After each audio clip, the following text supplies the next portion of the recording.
apa coba nak gerak apa? Oh, ya apa? Aku haran ni. Apa? Apa ni aja? Kau batak. Aku mau buat.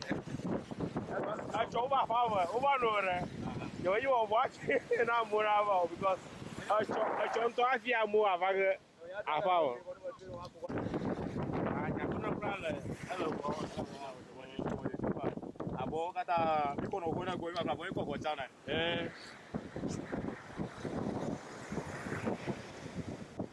Perusahaan buku tadi contoh dia orang yang ni.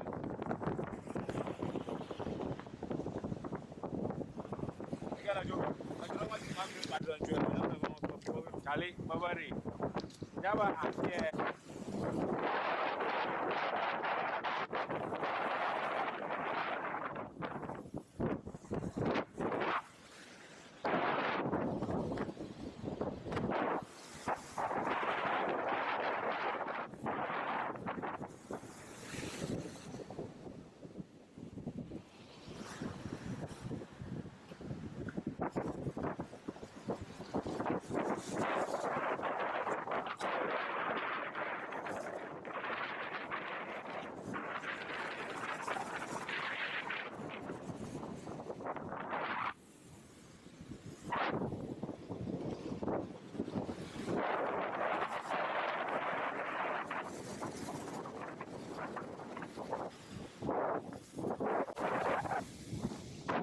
If you did enjoy this video, make sure you like the video, subscribe for more content like this because I try to bring you the raw life of Volta region.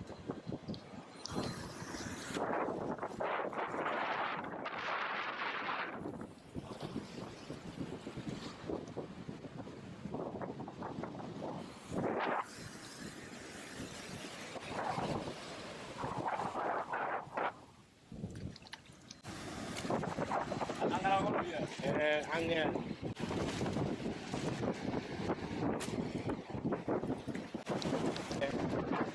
Aplikasi. Dari waktu dia adik bogo. Pakai angin turun. Dia mau tahu. Kita tak boleh.